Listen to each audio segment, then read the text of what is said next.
Hello everyone and welcome. This is SleepySack. For today's video, we have a guest on the channel. I'll leave a link in the description below so you can head on over and check out his content. And now introducing the GrimDark Narrator.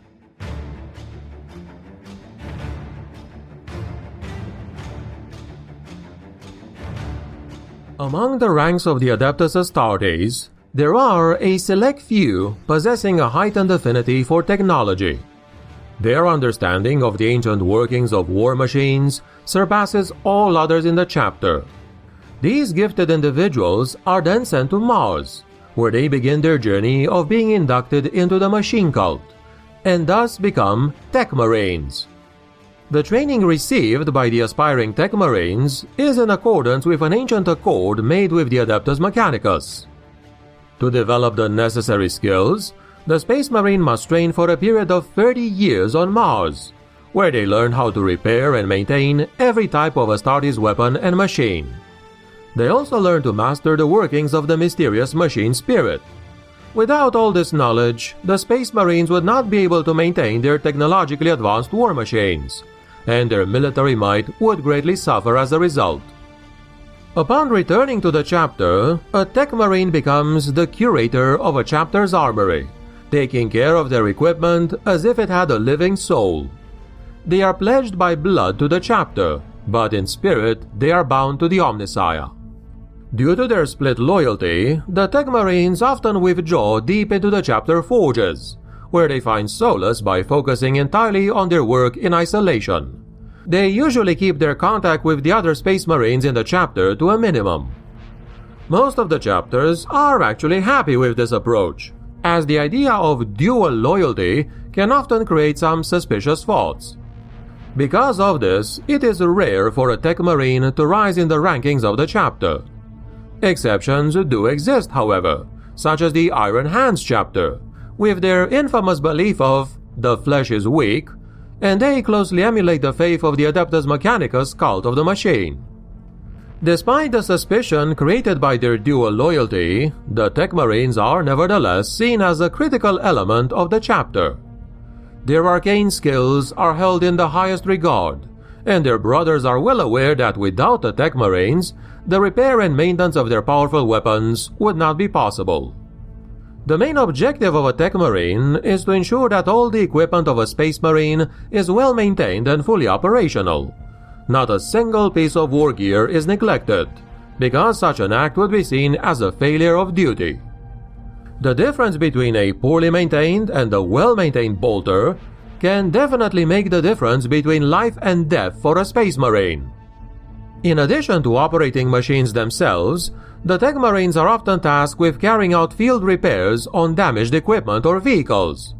Repairs carried out during a battle often involve only a quick patch-up to allow damaged vehicles to continue battle, and only then followed by a full overhaul to bring the machine back to battle-ready condition. To aid them in their mission, the Techmarines are equipped with a wide array of tools. The most common of these is the so-called servo arm. This is an auxiliary arm grafted to the Techmarine armor and controlled through the use of a linked neural network. This servo arm can be fitted with all kinds of tools necessary for vehicle repair, such as a drill, a vibrosaw, or a powerful gripping mandible. The Techmarines have also been known to use this powerful tool as a defensive weapon, to crush the skulls and the limbs of any enemy foolish enough to approach them. Some Techmarines are also equipped with a full servo harness array, integrated into their power armor, which can consist of multiple servo arms. The larger variety of tools equipped to the servo harness allows the Techmarine to attempt repairs that might have been difficult with only one servo arm. Welding torches, plasma cutters, and many other combi tools are found on the servo harness. To power the multitude of the components of the servo harness, the backpack is fitted with an upgraded power core, which provides an incredibly dense source of energy. The Techmarines can also work delicately, as their gauntlets are adapted to allow the use of smaller, more precise tools for precision repairs. Some of the Techmarines not only focus on modifying their armor to better suit their purpose, but will often seek to make cybernetic enhancements to their very flesh. Their hands can be altered with robotic enhancements, providing them with a greater connection to whatever machine they are interfacing with. Some have even been known to install a neural port for linking and communicating directly with the machine spirit. With this kind of access to a wide variety of tools, it is not surprising that a Techmarine can repair almost any kind of war gear, from an overheated plasma gun, which somehow didn't explode, to an immobilized repulsor tank. In addition to their vast knowledge of the machine, the Techmarines are also mighty warriors on the field of battle. They will fight fiercely to recover any fallen technological artifact, as it is against their very nature to leave such precious technology behind. They often wield the so-called Omniscion power axe, which bears a cog-shaped mechanicum icon as a mark of devotion to their former mentors on Mars. The axe is not only a combi tool, but also a fierce weapon emitting arcs of crackling lightning and capable of cutting an enemy in half.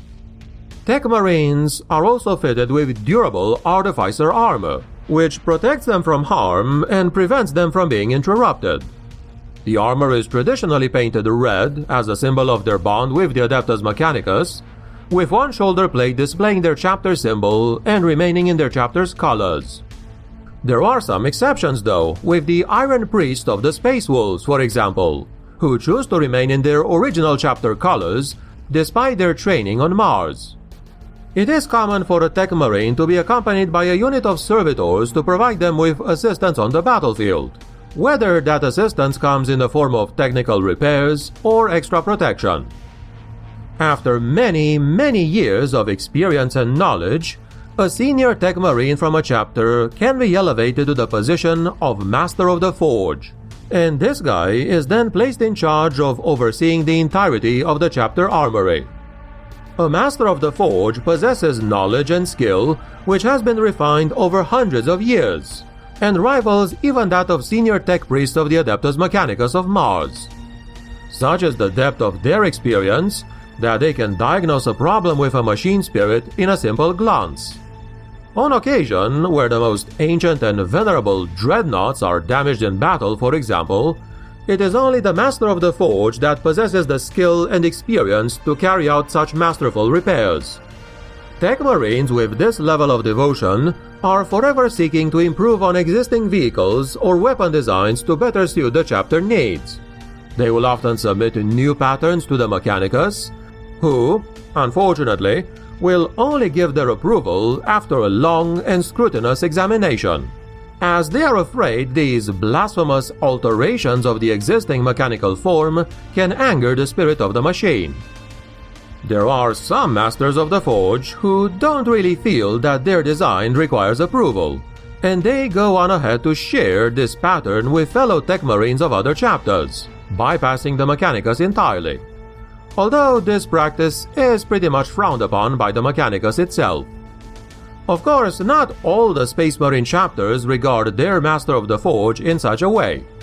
Those that remain strictly adherent to the Codex Astartes, like the Ultramarines for example, often view the Master of the Forge to be of a lesser rank.